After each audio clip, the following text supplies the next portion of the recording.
네, 말씀은 마가복음 62탄이고요. 제목은 혼돈하고 공허한 재난의 시작이란 제목입니다. 마가복음 13장 3절에서 8절까지 말씀 보겠습니다. 마가복음 13장 3절에서 8절까지 말씀 같이 볼게요. 예수께서 감난산에서 성전을 마주 대하여 앉으셨을 때에 베드로와 야고보와 요한과 안드레가 조용히 묻되 우리에게 이르소서 어느 때에 이런 일이 있겠사오며 이 모든 일이 이루어지려 할 때에 무슨 징조가 있사오리이까? 예수께서 이르시되 너희가 사람의 미혹을 받지 않도록 주의하라. 많은 사람이 내 이름으로 와서 이르되 내가 그라하여 많은 사람을 미혹하리라. 난리와 난리의 소문을 들을 때에 두려워하지 말라. 이런 일이 있어야 하되 아직 끝이 아니니라. 민족이 민족을 나라가 나라를 대적하여 일어나겠고 곳곳에 지진이 있으며 기근이 있으리니 이는 제날에 아멘. 네, 오늘 말씀은 복음서 중에서 굉장히 어렵다라고 이렇게 보통 이야기들 하는 말씀입니다. 네, 잘 한번 찾아보도록 할게요. 창조에는 두 가지 개념이 있어요. 그러니까 우리가 잘 아는 창세기에 나오는 천지창조의 개념이 있고요. 그러나 이 천지창조의 개념은 인간의 타락으로 인해서 오염이 되었어요. 그래서 가시와 안건기가 나고 이제 사자와 어린 양이 같이 뛰어노는 게 아니라 사자가 어린 양을 뛰어놀다가 잡아먹고, 한마디로 이 세상은 낙원이 아니라 이제 지옥이 되어버렸습니다.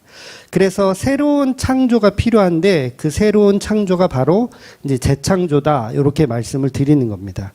그런데 이 재창조는 어떻게 만들어지는 창조냐면 예수님의 십자가를 통해서 만들어지는 그런 창조를 이야기하는 겁니다. 그래서 재창조된 세상을 들어가는 문은 오직 예수 그리스도, 그분이 이루신 십자가를 통해서만 우리가 들어갈 수 있고 그것을 우리가 구원이라고 이야기하는 겁니다. 그러니까 구원은 오직 예수, 오직 길이요 진리요 생명이신 그 예수에게만 있다는 거죠. 즉 타락한 인간과 인류들과 그 다음에 동물들, 사자들 서로 이제 잡아먹죠. 서로 잡아먹어요. 이제는 같이 뛰놀 수 없는 나라인데 오직 예수님의 십자가로 그런 나라가 이제 다시 연합이 되고 화합이 되는 나라를 만들 수 있다라는 거죠. 그래서 두 가지 창조와 재창조는 이 모두가 이 혼돈과 공허에서부터 시작을 한다는 거예요. 혼돈하고 공허한 상태에서 시작하는 거. 여러분 천지창조도 보면 우리가 보통은 빛을 만들었다. 그래서 빛으로부터 시작했다라고 천지창조를 이렇게 생각하지만 사실은 빛보다 먼저 있었던 게 뭐예요? 혼돈과 공허. 바로 어둠이라고 하는 혼돈과 공허가 먼저 있고 그 혼돈과 공허 속에 빛이 비춰지는 거예요. 그래서 창세기 1장 1절을 제가 읽어드리면 1장 1절입니다. 태초에 하나님이 천지를 창조하시니라. 땅이 혼돈하고 공허하며 흑암이 깊이 위에 있고 하나님의 영은 수면 위에 운행하시니라. 3절에 보면 하나님이 이르시되 빛이 있으라 하시니 빛이 있었고요. 그러니까 1장과 2절에는 뭐가 있어요? 혼돈과 공허가 먼저 있고 3절에 와서 빛이 있으라 하시며 빛이 있는 거예요. 빛은 빛 가운데 나가면 아무 의미가 없죠. 어둠 가운데 드러나는 거예요. 그래서 뭐예요? 뭐가 먼저 있어요? 어둠. 혼돈과 공허가 먼저 있다는 거죠. 그래서 보통 빛을 제일 먼저 창조했다라고 알고 계시지만 사실은 혼돈과 공허함, 흑암이 먼저 창조된 것입니다. 물론 이 말을 빛과 어둠을 동시에 창조했다 해도 틀린 말은 아니에요. 빛과 어둠을 동시에 창조했다. 그러나 우리 인간의 시각으로 보자면 어둠이 먼저 있고 그 다음에 빛이 만들어진다는 개념이죠. 아무튼 중요한 것은 빛을 만들기보다는 창조 이전에 혼돈과 공허의 세상, 즉 어둠의 세상이 있다라는 것을 우리는 꼭 기억해야 한다는 거죠. 그렇다면 십자가로 만들어지는 재창조에도 반드시 뭐예요? 십자가로 만드는 재창조는 빛이잖아요. 이거를 다른 말로 하면 부활이라고 할 수 있거든요. 재창조를 부활이라고 할 수도 있어요. 그러면 부활도 어느 곳에서부터 출발해야 돼요? 십자가라는 어둠에서부터 출발을 해야 돼요. 이게 사실은 굉장히 쉬운 논리인데 이 논리를 다 놓치기 때문에 이 오늘 본문에 같은 해석들을 어려운 말들을 이해를 못하는 겁니다. 그래서 오늘 본문은 이제 13장으로 들어왔어요. 마가복음 13장. 지난주에 1절과 2절을 받고 이제 3절부터 오늘 보는데 무엇을 얘기하고 싶은 거냐? 13장은 도대체 뭐냐? 재난의 징조가 뭐냐? 예수님께서 너무 어려운 말들을 하시거든요. 나라를 이렇게 싸우고 난리가 나고 이제 막 천재지변이 일어나고 지진이 나고 막 이런 일들이 있대요.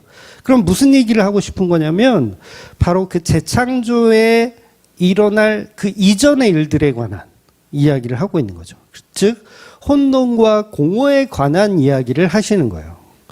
창조되기 이전의 그 상태를 설명하는 것이고 재창조가 있기 이전의 그 상태를 설명하시는 내용인 거죠. 그러니까 저와 여러분이 재창조되었다면 사실 본문이 말하는 재난의 그 이야기들, 시작의 이야기들은 이미 사실은 저와 여러분이 경험하고 있거나 이제 이미 경험했거나 아니면 이제 경험하고 있거나 이제 앞으로 경험할 일들에 관한 일이라는 거예요. 그러니까 무슨 얘기? 혼돈과 공허에 관한 이야기. 그러니까 복음이 들어오려면 반드시 뭐가 있어야 돼요? 혼돈과 공허의 과정이 있어야 된다. 그 얘기를 예수님이 하시고 계시더라는 거죠. 그래서 창조는 어둠에서 빛을 만들어지는 것이고 재창조는 죄에서 의를 만들어내는 거예요. 타락한 세상에서 낙원을 만들어내는 과정. 그러니까 뭐가 필요해요? 혼돈과 공허의 그 시간이 필요하다라는 말씀을 하시는 겁니다. 여러분 지옥이 왜 지옥입니까? 하나님의 다스림이 없는 곳. 그곳이 지옥이에요. 지옥 그러면 우리는 불교적인 어떤 영향을 좀 많이 받아서 뭐 지옥 그러면 막 이렇게 무서운 사람들이 와가지고 이렇게 괴롭히고 그런 걸로만 생각하는데 근본적으로 지옥은 뭐냐면 하나님의 긍휼함이 없는 곳, 하나님의 통치가 없고 하나님이 관리하지 않는 곳이 지옥입니다. 하나님의 다스림이 부재된 곳. 그럼 하나님이 없는 세상은 어떠하겠어요? 네, 어둠과 혼돈의 그런 상황에 사는 거죠. 그래서 하나님이 없는 세상은 너희들이 어떻게 살아야 된다? 어떻게 살아야 돼? 헤매고 장난 없다. 이렇게 살아야 된다는 거예요. 그래서 본문을 그러니까 너무 좁은 의미로 이렇게 생각해서 대부분은 그 세대주의적인 해석을 해버려요. 그냥 본문은 재림에 있을 어떤 종말에 관한 이야기다. 이렇게 그냥 그렇게 쳐버립니다. 그런데 그 의미가 아니라 재창조 이전의 혼돈과 공허의 상태를 예수님이 설명하고 있다는 거죠. 즉 본문은 예수님이 십자가에 죽으시고 너의 곁에 없어예요. 예수님 죽었어요. 십자가에 죽어서 너의 곁에 없으니까 그 상황이 어떻다는 거예요? 혼돈과 공허의 상황이라는 거예요. 쉽지 않아요, 여러분 성경 해석하는 거? 네, 어렵지 않아요. 되게 쉬워요. 예수님이 십자가에 죽었어. 제자들은 다 죽었다고 생각하고 있잖아요. 그 혼돈과 공허를 설명하고 있는 거예요, 예수님이. 그래서 본문 가지고 재난의 징조가 어떻고 세상의 기근이 어떻고 지진이 어떻고 종말의 때를 이야기하는 거다라고 해서 그런 말에 현혹되실 필요가 없다는 거예요. 여러분 프리메이슨이란 말 들어보셨어요? 일루미나티 뭐 이런 거 세계를 지배하는 그 음모가 있다. 사단이 그런 걸 지배한다. 그게 다 세대주의적인 해석에서 나온 그 결과물들이거든요. 그런 거는 그냥 쓰레기다라고 생각하시면 됩니다. 그러니까 재난의 시작이란 말은 예수님이 죽었다예요. 예수님이 죽었다. 그 말은 뭐예요? 하나님이 우리 곁에 없다. 그럼 거기가 뭐라 그랬어요? 지옥. 그게 뭐예요? 재난의 시작인 거예요. 저와 여러분에게 하나님이 없으면 재난의 시작. 예수님이 우리 곁에 있다가 십자가에 죽어버렸어요. 그러면 우리는 혼돈과 공허이고 그 상태가 재난의 시작인 거예요. 그래서 예수님을 구약에서 다른 말로 어떻게 표현하는지 아세요? 임마누엘이라고 표현해요. 임마누엘. 임마누엘은 뜻은 하나님이 우리와 함께 하신다. 그런데 그 함께 하시는 하나님이 죽어버렸어요. 십자가에. 그럼 뭐예요? 하나님이 우리와 함께 하시지 않죠. 그 상태가 바로 어둠의 상태고 혼돈과 공허의 상태다라고 설명하는 거예요. 하나님이 다스림이 없으니까 그 상태가 지옥입니다. 그래서 여러분 피조물은요, 창조주와 함께 있을 때 영광이에요. 하나님과 함께 있을 때 영광. 그리스도와 연합했을 때 성도는 그게 영광입니다. 물론 하나님 자체로도 영광스러워요. 하나님 자체로. 근데 피조물은 어때요? 하나님이 없으면 전혀 영광스럽지 않은 거예요. 우리가 하나님을 찬양하고 경배하지 않아도 하나님은 충분히 영광스럽지만 우리 피조물의 입장에서는 우리가 하나님이 없다면 우리는 그 상태가 그냥 지옥을 사는 겁니다.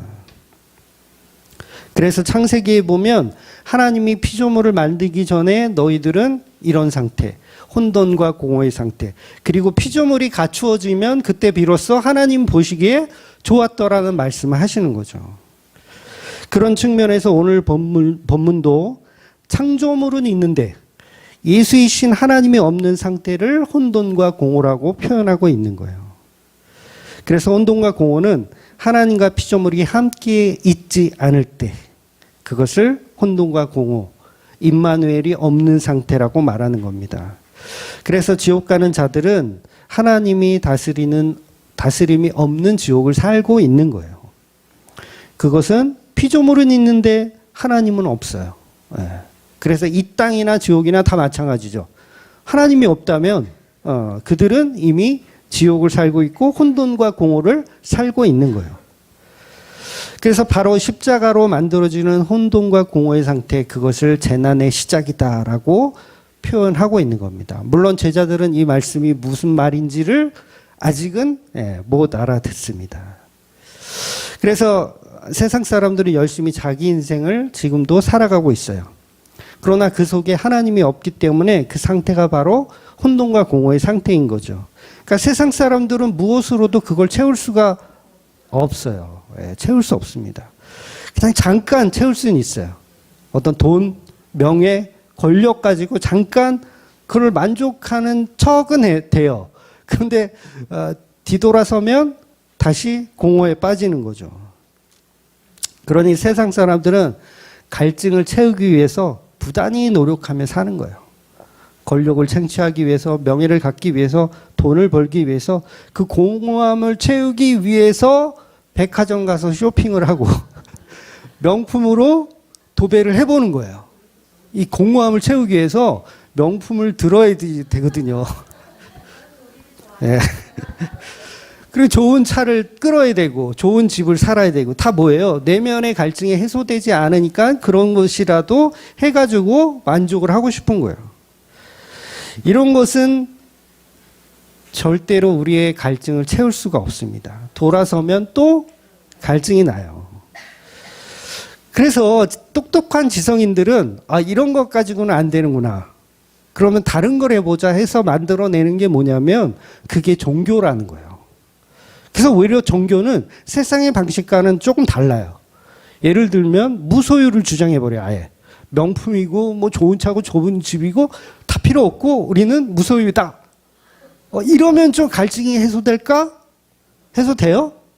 네, 그것도 해소가 안 돼요.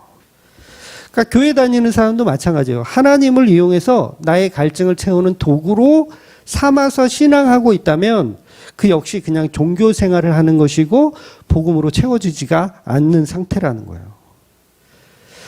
그래서 복음이 아닌 다른 종교로는 절대로 그 갈증을 해소할 수가 없습니다. 혼돈과 공허를 채울 수가 없다는 거죠. 그러니까 복음이 이 땅에서 점점 사라져 갈수록 세상의 문화는 뭐 마약이라든가 아니면 성적인 윤리라든가 이런 게 점점 더 커지고 확대되어지게 되어 있어요. 왜냐하면 만족이 없으니까 더 강력한 거, 더 자극적인 거 이런 거를 계속 해야 돼. 즉 우리의 영혼의 목마름을 해결하지 못합니다. 그 혼돈과 공허의 상태를 오늘 본문은 이야기하는 거예요. 그러니까 본문은 예수님이 십자가에 죽으시고 이 세상에 예수님의 통치가 사라져버린 상태, 그 상태에서 제자들에게 예수님은 특별히 잘 견뎌라라고 이야기하시는 겁니다. 지난주 말씀드린 엠마오로 가는 제자들 기억나십니까? 그 상태가 어떤 상태예요? 엠마오로 왜 가요? 혼돈과 공허의 상태로 가는 거예요. 왜? 내가 믿던 예수님이 죽어버렸으니까, 하나님이 죽어버렸으니까 엠마오로 가는 거예요. 그러니까 엠마오로 가는 제자의 마음은 혼돈과 공허의 상태. 그 상태에서 뭐가 비춰지는 거예요? 빛이 비춰지는 거예요.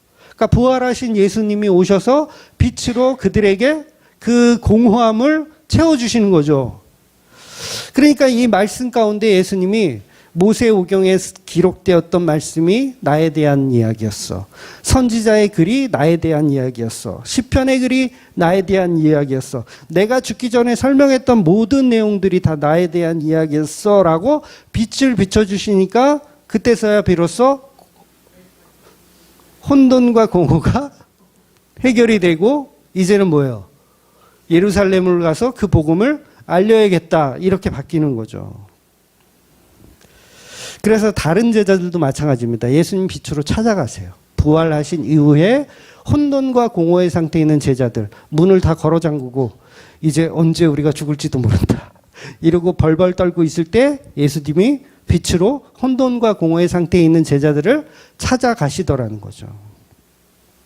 그러니까 본문은 예수님이 십자가에 죽으시고 나면 느끼게 될 너희들의 상태를 예수님이 미리 말씀해 주시는 내용이라는 거죠. 그런데도 많은 사람들은 본문을 그냥 종말에 관한 이야기로만 오해를 하여 본질의 예수님에 관한 이야기를 다 빼버린다는 거죠. 예수님이 없으면 그것이 재난의 시작이고 그것이 지옥을 경험하는 겁니다.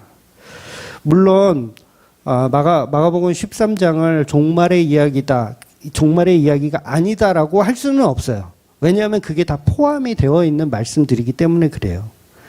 그러니까 종말이라는 말도 예수님이 우리 곁에 없으니까 그게 종말인 거거든요. 예수님이 없으니까. 없다가 오시니까 그걸 종말이라고 하는 거예요. 없다가 있으니까. 그러니까 오실 예수를 기다리는 개념이니까 그 말도 틀린 말은 아니에요. 그러나 중요한 건 뭐다?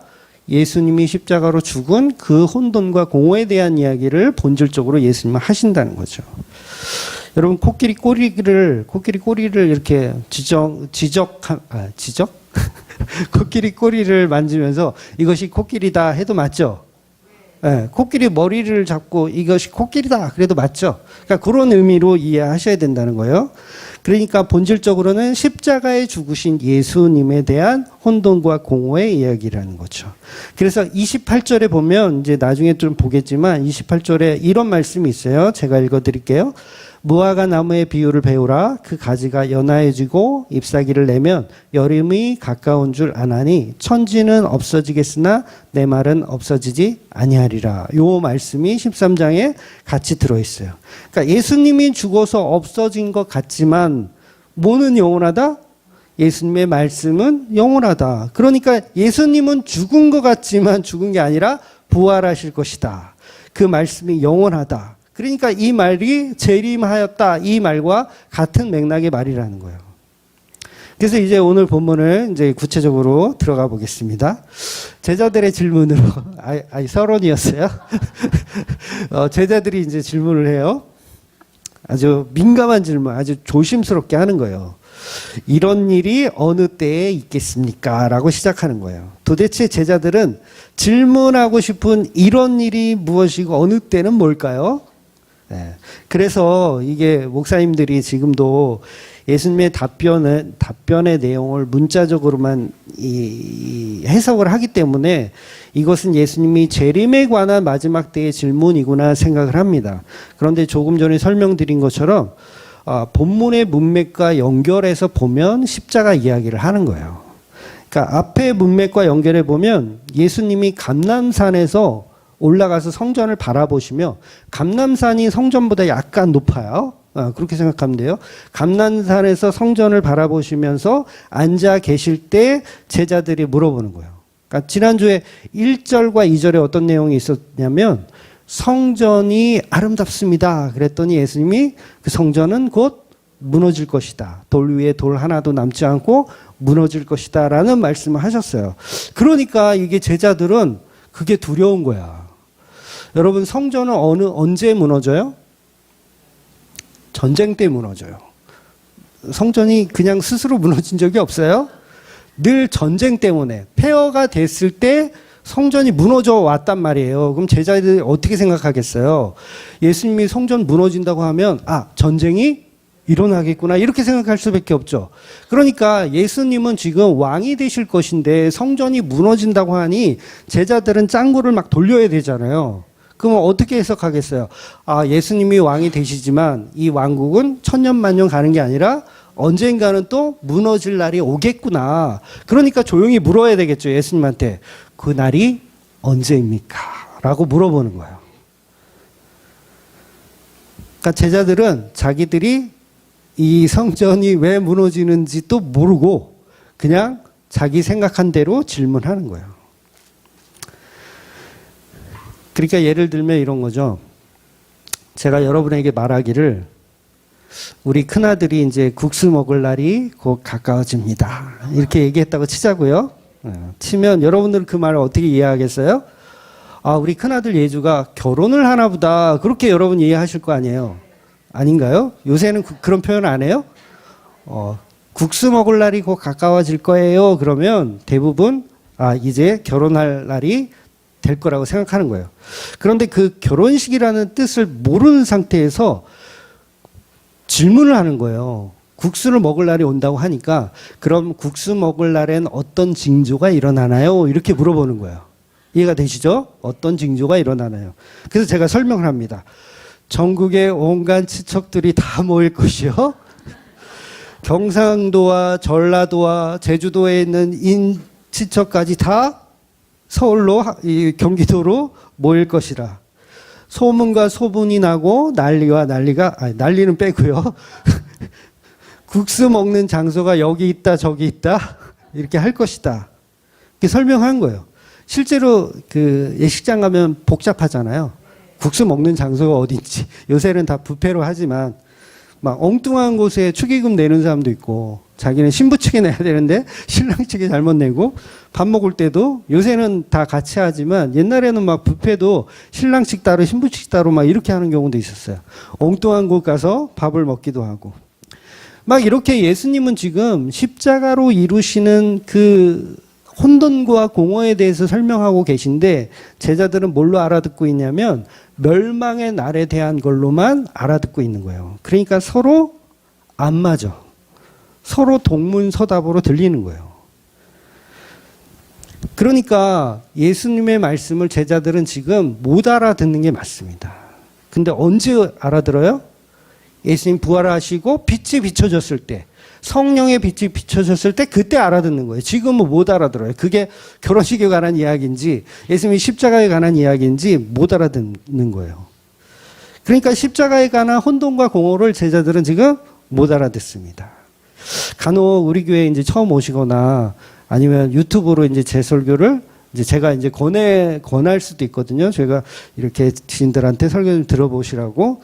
그러면 이렇게 들어보고 나서 피드백이 오면 솔직히 목사님, 저는 목사님 이야기가 도대체 무슨 얘기인지 하나도 못 알아듣겠어요. 이렇게 얘기하시는 분들이 의외로 많이 있어요. 제가 영어로 말하지 않거든요. 한국말로 하거든요. 근데요, 진짜 희한하게 참 못 알아듣겠다고 하시더라고요. 그러니까 솔직한 사람들은 이렇게까지 표현하더라고요. 목사님 설교가 횡설수설하는 것처럼 들려요. 이렇게 표현을 하시는 분도 있었어요. 횡설수설한데요. 저는 유튜브에 제 설교가 지금 뭐 몇백 개가 있지만 그중에 아무거나 들어도 저는 자신이 있거든요. 복음을 명확하게 전했다고 자신이 있거든요. 그런데 도대체 몇 개를 들어봤는데도 무슨 얘기인지 도통 알아듣지를 못하겠다고 하시는 분들이 있더라고요. 여러분 그게 왜 그런 줄 아세요? 목적하는 게 달라서 그래요. 그러니까 예수님은 저는 결혼식에 관해서 이야기하는데 다른 이 듣는 사람들은 전쟁에 관한 이야기로 듣고 있으니까 서로 안 맞는 거야. 목적이 달라요. 원래 인간은요 자기가 듣고 싶은 것만 들어요. 그래서 이게 성령이 그 대가리를 부셔야 되거든요. 자기가 듣고 싶은 것만 들어요. 그러니까 귀를 뚫어야 돼요. 누가?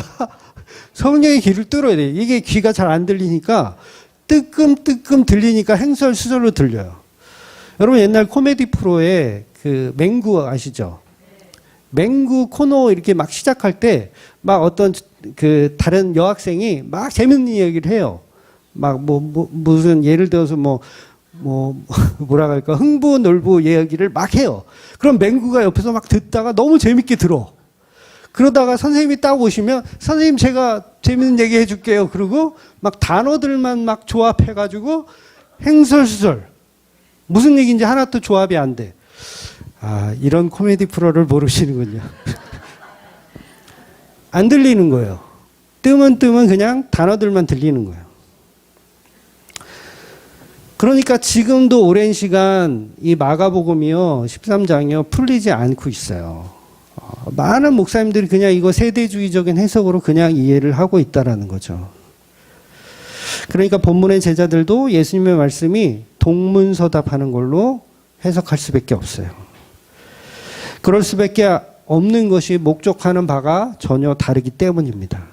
그래서 종교로 똘똘 뭉친 사람들은요 복음을 더욱더 못 알아들어요.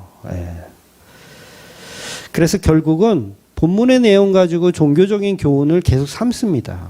여태까지 계속 설명했지만 외식하는 자, 우리 외식하지 맙시다. 그 다음에 자기의 전 재산을 헌금한 그 가난한 과부, 우리도 정성을 다해 하나님께 헌금을 잘 드립시다. 이렇게 해석하고 그냥 다 끝나버리는 거예요. 그러니까 오늘 본문을 13장을 쭉 읽고 결론 나는 게 뭐예요? 도적같이 임하는 예수님을 잘 기다립시다. 그런데 이게 있다 이 소리예요. 성경은 전혀 그런 말을 한 적이 없거든요. 도적같이 임하는, 이거 이따가 끝에 가서 설명드릴게요. 도적같이 도망가는 도적같이 임하는 예수님을 기다려야 되는 걸로 우리는 생각하잖아요. 근데 그런 얘기를 성경은 하지 않아요. 그러니까 예식장에 관한 설명을 하는데 계속 제자들은 전쟁에 관한 이야기로 듣는 것과 같죠. 그래서 멸망의 징조가 언제 있습니까? 라고 이 질문을 하는 거예요. 그래서 예수님의 대답은 완전 동문서답입니다. 5절, 6절 제가 읽어드릴게요. 예수께서 이르시되 너희가 사람의 미혹을 받지 않도록 주의하라. 많은 사람이 내 이름으로 와서 이르되 내가 그라하여 많은 사람을 미혹하니라. 제자들은 전쟁이라고 생각하고 듣고 있으니까 얼추 이게 맞아요. 얼추 맞아요. 종말의 말처럼 들려요. 그러니까 오늘날의 세대주의자들도 그렇게 귀를 기울일 수밖에 없죠. 7절로 들어가면 이건 또 빼박입니다. 7절로 들어가면 난리와 난리의 소문을 들을 때에 두려워하지 말라. 이런 일이 있어야 하되 아직 끝이 아니라. 8절 민족이 민족을 나라가 나라를 대적하여 일어나겠고 곳곳에 지진이 있으며 기근이 있으리니 이는 재난의 시작이라. 이건 뭐 전쟁 때에 있는 전쟁에 관한 이야기라고 믿을 수밖에 없잖아요. 이미 결론을 정하고 보니까 그러는 거예요. 그래서 말씀을 말씀되게 하여 주님의 성령의 은혜가 필요한 것이 우리의 귀입니다. 우리의 머리고요. 오늘날의 많은 교인들은 본문을 말할 때 제자들과 똑같이 생각을 해요. 종말에 관한 전쟁의 이야기로. 성령의 은혜가 없으면 이렇게 생각할 수밖에 없어요. 그래서 비복음도 계속해서 우리가 답을 정해놓고 너는 대답만 해 라는 식으로 성경을 해석할 수밖에 없는 거죠. 그런데 여러분 한번 생각해 보세요. 전쟁이라는 게 왜 일어날까요? 전쟁은요, 통치자가 없을 때 일어납니다. 통치자가 없을 때. 그러니까 절대자가 없으면 전쟁을 해요. 여러분 호랑이 선생님이 있어. 그러면 아이들이 그 호랑이 선생님 앞에서 싸울까요? 절대 싸울 수가 없어요. 북한에서 막 인공기 맞죠? 북한의 국기가 인공기 막 흔들면서 데모한다는 소리 들어보셨어요? 그 평양 광장에서 막 촛불 시위한다는 얘기 들어보셨어요? 북한은 우리처럼 막 이렇게 여야가 물고 뜯고 이렇게 막 뜯는 그런 개념이 없죠? 왜 없어요? 거기는 절대 권력의 통치자의 세대를 이어가고 있기 때문에 그래요. 김일성, 김정일, 김정은으로 이어지는 절대 통치자가 있기 때문에 여야가 서로 물고 뜯고 뭐 촛불 들고 뭐 인공기 흔들고 이런 일이 있을 수가 없어요. 감히 누가 거기서 싸워요. 그러니까 예수님 말씀 뭐예요? 예수인 내가 왕인데 왕이 그 자리를 비우면 어떤 일이 일어난다? 난리와 난리가 일어나고 전쟁이 일어난다. 그 얘기 하시는 거예요. 그러니까 이거는 종말에 관한 이야기가 아니라 그들의 상태를 지금 설명하고 계신 거죠. 그러니까 통치자가 없으니 인간은 자기의 소견대로 행하더라. 사사기에 있는 말씀이잖아요. 자기의 소견대로 자기가 하고 싶은 대로 하더라. 이게 뭐예요? 전쟁을 일으키고 난리와 난리를 만들고 계속 싸운다는 거예요. 그러니까 이 말씀은 세계 3차 대전이 일어나서 겨울에 전쟁 나면 큰일 납니다. 이런 얘기가 아니라는 거예요. 천재지변이 일어나면 다 종말이라고 생각해요. 무슨 SF 영화를 만들죠. 그래서 뭐 일루미나티가 세계를 지배한다. 막 그래서 막 재난이 일어나고. 그러니까 통치자가 없는 십자가로 죽은 예수의 그 상태를 설명하고 있는 거라는 거죠. 아니 십자가 이후에 2000년 동안 여러분 전쟁이 없었습니까? 세계 1차 대전, 세계 2차 대전. 그때 예수님 재림하셨어요? 안 하셨잖아요. 곳곳에 지진과 기근이 지금도 계속 발생해요. 그게 재난의 시작이라 오늘 본문이 그랬잖아요. 근데 재난의 시작이 아니었어요. 일본 틈만 나면 지진 나잖아요. 지금도. 아프리카 기근이 하루 이틀 얘기인가요? 수천 년 동안 이어지는 일들이에요. 그러니까 예수님은 그때마다 재림하셨으면 수백 번 재림하셨어야 돼. 바빠 죽겠어요. 예수님 왔다 갔다 하시기에. 그러니까 오늘 본문은 그런 종말의 이야기가 아니라 십자가로 이루어진 종말에 관한 이야기를 하는 거예요. 십자가로 이루어진. 즉 예수라는 통치자가 없는 상태를 말씀하시는 겁니다. 저와 여러분에게 예수님이 없잖아요. 그러면 그 상태가 난리와 난리의 상태고 예수가 없는 게 민족과 민족이 싸우는 상태인 거예요. 여러분 예수가 있는데 왜 나라와 나라가 서로 싸울까요? 예수가 없으니까 싸우는 거예요. 나는 예수가 있고 너는 예수가 없어. 그러면 싸우죠. 근데 나도 예수가 있고 너도 예수가 있어. 그러면 안 싸워야 되는데 우리는 왜 싸우는 거야? 교인끼리도 싸우고 말이야. 부부끼리도 싸우고 말이야. 그게 뭐예요? 내 속에 얼마나 예수가 없으면 그렇게 싸우고 지랄들을 하는 거예요. 그러니까 싸운다는 건 우리 안에 예수가 없어요. 이거를 드러내고 있는 거예요. 그래서 본문은 세대주의적인 해석하는 그런 류의 종말을 말하는 게 아니라 십자가를 통해서 재창조되어지는 혼돈과 공허의 상태를 말씀하시는 겁니다. 제자들은 아직은 못 알아듣고 있어요. 지난주에 말씀드렸죠? 이 구약과 신약의 기준은 말라기 4장과 마태복음 1장이 아니고 그건 편의상 역사적으로 그냥 구분한 거고 책을 구분하기 위해서 실제로 구약과 신약은 십자가예요. 십자가의 죽으심으로 다 이루었다가 신약의 시작이에요. 그래서 구약은 다 이루실 복음에 관한 말씀, 즉 십자가로 이루실 말씀에 관한 이야기. 근데 신약은 다 이루신 말씀에 관한 이야기.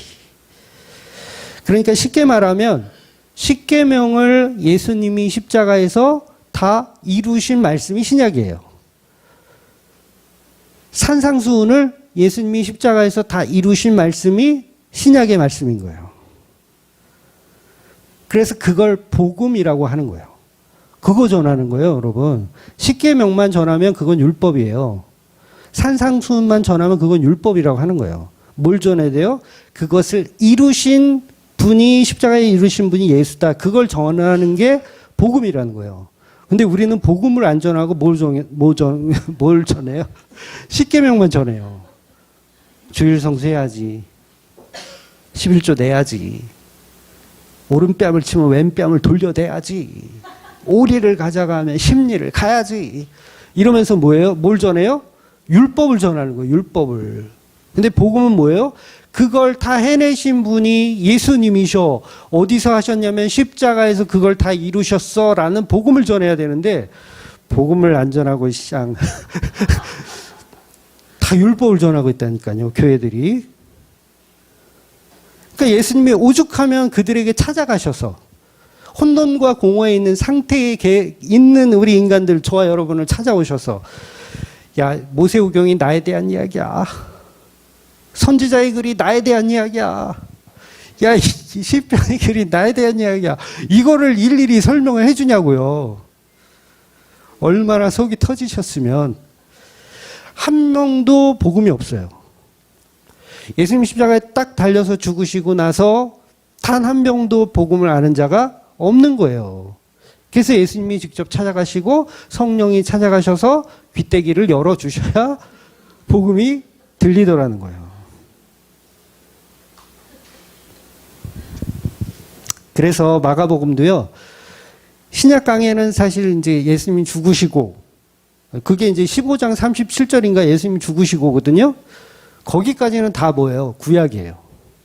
죽으시고 그 다음부터 이제 다 이루었다 하신 그 이후에부터가 신약인 거예요. 그러니까 마가복음은 신약은 사실 16장 한 장밖에 없어요. 다 구약 성경, 구약 강해를 하고 있는 거죠. 그래서 오늘 본문은 십자가로 죽은 예수, 즉 무너질 성전에 관한 설명을 하는 겁니다. 예수님이 오늘 본문에서 6절에 보면 많은 사람이 내 이름으로 와서 이르되 내가 그라하여 많은 사람을 미혹하느니라. 왜 이런 말씀을 하실까요?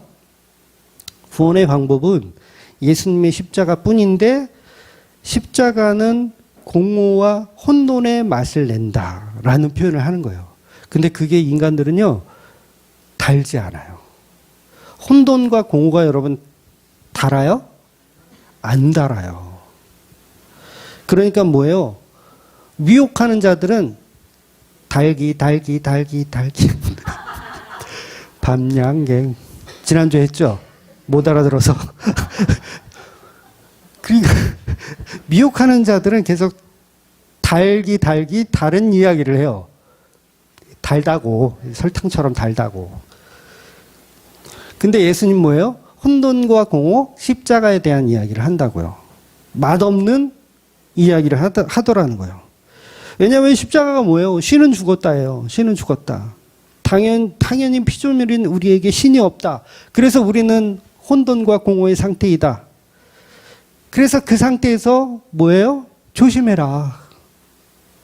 가짜들, 광명의 천사들이 오니까 조심해라. 그래서 수많은 이단들이 종교성을 가지고 찾아오는 거예요. 혼돈과 공허의 상태에 있는 그런 수많은 한국 교인들에게 십자가를 모르는 분들이 없거든요. 다 알아요. 근데 복음을 모르면 어떤 상태라고요? 혼돈과 공허의 상태예요.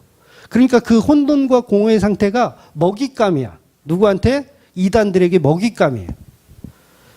그러니까 예수님이 정확하게 말씀하시는 거예요. 조심해라. 너희들이 혼돈과 공허의 상태에 있을 때는 모든 것을 다 받아들여요. 만난 거 있으면 다 받아들여요.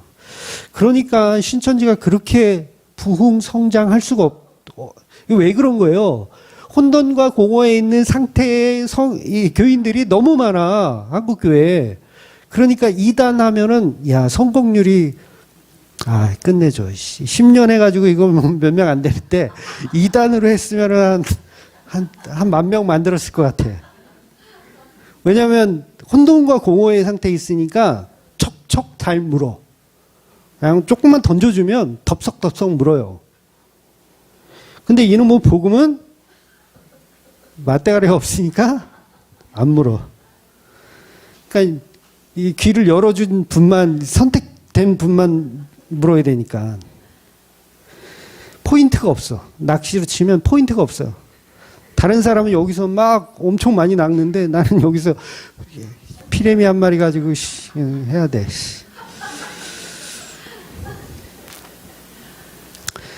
그래서 부활하신 예수님이 제자들에게 찾아오기 전까지는 겨울을 지나는 것과 같아요. 혼돈과 공허에 있는 거예요. 겨울을 지나는 거예요. 그런데 예수님 반드시 오신다는 거죠. 부활하신 예수님 반드시 오신다는 거예요. 그래서 26절에 보면 마가복음 13장 26절에 보면 그때 인자가 구름을 타고 큰 권능과 영광으로 오는 것을 사람들이 보리라 라고 말씀하는 거예요. 그러니까 무슨 얘기예요? 걱정하지 마라. 너 혼돈과 공허의 상태에 있지만 걱정하지 마라. 내가 구름을 타고 오겠다. 이 말은 십자가에 죽은 무능력한 예수로 또 온다는 얘기가 아니에요. 구름을 타고 온다는 건 여호와의 능력으로 온다는 거예요. 선호공처럼 이렇게 군도를 타고 온다는 얘기가 아니라 여호와의 영광으로 온다는 거예요. 요거는 출애굽기 때 많이 설명드렸잖아요. 빽빽한 구름 사이로 계신 여호와 하나님. 그러니까 예수님이 어떤 모습으로 오신다? 통치자의 모습으로, 여호와 하나님의 모습으로 그 권능을 가지고 온다는 얘기를 하시는 거예요. 그래서 본문은 마지막 전쟁의 때로 해석하면 안 됩니다. 이미 저와 여러분에게는 구름을 타고 오신 예수를 만나신 것과 같아요. 그러니까 물리적으로 종말이 없다, 재림이 없다 이런 얘기가 아니에요. 예수님이 말씀하고 싶은 거는 혼돈과 공허에서 빛으로 내가 너희들을 찾아갔고 성령이 너희들을 찾아갔으니까 너희는 더 이상 어둠의 자식이 아니다. 그 얘기하는 거예요. 어둠의 자식이 아니다. 구름을 타고 오는 예수 나를 너희는 이미 보았다. 그래서 30절 내가 진실로 너에게 말하노니 이 세대가 지나가기 전에 이 일이 다 일어나리라. 이 세대가 지나가기 전에 이 일이 다 일어나리라. 이거 어떻게 해석할 거예요? 세대주의자들. 너희가 죽기 전에 다 일어나리라. 그런데 복음으로 해석하면 이미 일어났어요. 엠마오로 가는 제자들에게 이미 오셨고요. 어떤 권능으로? 여호와 하나님의 권능으로 이미 오신 거예요. 근데 보세요. 예수님의 그 구름을 타고 오시는 그 권능이 누군가에는 이미 오신 거고 누군가에게는 아직 안 온 거예요. 누군가는 아직도 혼돈과 공허의 상태에 있고 그 복음을 빛으로 받아들인 분들은 혼돈과 공허에 있는 게 아니라 이미 구름을 타고 오신 예수와 연합하여 있는 거예요. 이게 이해가 되셔야 돼요. 그래서 이 세대가 지나가기 전에 이 일이 다 일어나리라. 제자들에겐 이 일이 다 이미 일어난 거예요. 이미 일어났어요. 그래서 여러분 요한계시록도요. 잘못 해석하면 안 돼요. 요한계시록도 전부 십자가에서 일어난 일에 관한 설명이에요. 그러니까 계시록 1장 7절을 제가 읽어드릴게요. 계시록이 이제 시작할 때 있는 말씀인데 7절에 보면 볼지어다 그가 구름을 타고 오시리라 각 사람의 눈이 그를 보겠고 그를 찌른 자들도 볼 것이요 땅에 있는 모든 족속이 그로 말미암아 애곡하리니 그러하리라 아멘. 이렇게 되어 있어요. 그러니까 그를 찌른 자들도 구름을 타고 오시는 예수를 본대요. 근데 예수님 아직 안 오셨잖아요. 재림 아직 안 하셨잖아요. 그럼 이거 어떻게 해석할 거야, 세대주의자들? 그러니까 요한이 거짓말하는 거예요? 세례 요한이래. 사도 요한이 거짓말하는 거예요? 아니잖아요. 받은 말씀 그대로 이야기하는 거예요. 그러면 그를 찌른 자들은 누구예요? 군병들이잖아요. 예수님의 옆구리에 창을 찌른 그들이 뭘 했다? 구름을 타고 오시는 예수를 봤다는 거예요. 그러니까 그들도 혼돈과 공허에 있었지만 빛으로 오신 예수, 부활하신 그 예수님이 성령으로 인해서 그 찌른 자들에게 갔다 안 갔다? 갔다는 얘기하는 거예요. 갔다. 아, 그렇구나. 그들은 예수님을 보았구나. 재림하신 예수님을 이미 보았구나. 그 얘기를 하는 거예요. 그러니까 이 말씀이 거짓말이 아니라 이미 이루어진 말씀이 되는 거예요. 근데 세대주의자들은 못 알아들으니까 아니 예수님이 언제 왔어? 이미 오셨다니까요. 언제 왔어? 그러니까 십자가의 복음을 빛으로 받아들인 성도에게는요 이미 오신 겁니다. 그래서 이걸 신학적으로도 표현하면 이미와 아직이라고 표현하는 거예요. 제가 가끔 쓰죠. 이미와 아직. 그러니까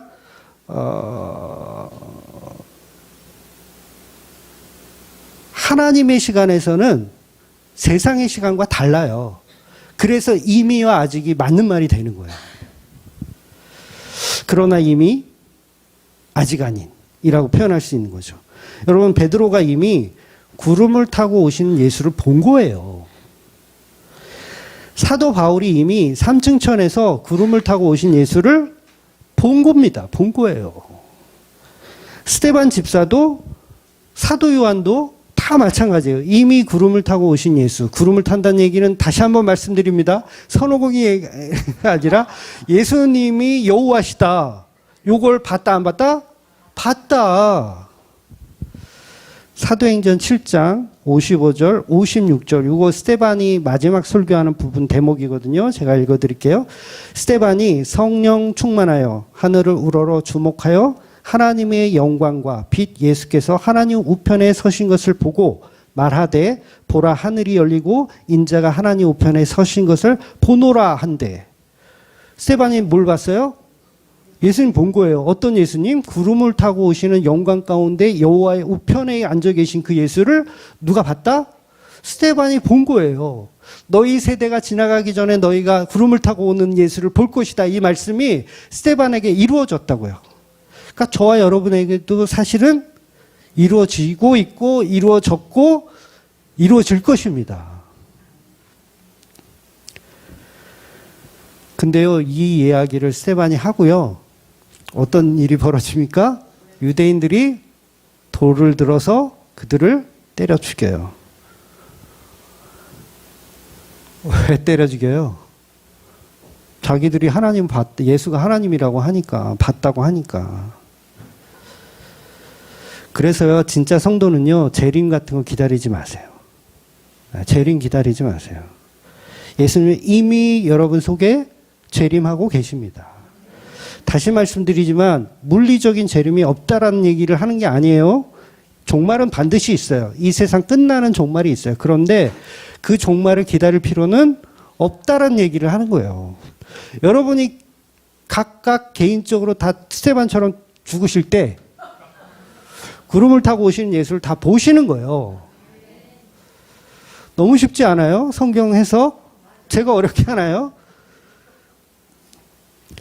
그래서 성도는 십자가에 죽은 예수가 진짜 하나님이라는 사실을 믿는 것이 구름을 타고 오시는 예수를 만나는 겁니다. 그러니까 다른 날을 기다릴 필요가 없어요. 그게 미혹입니다. 그게 미혹이에요.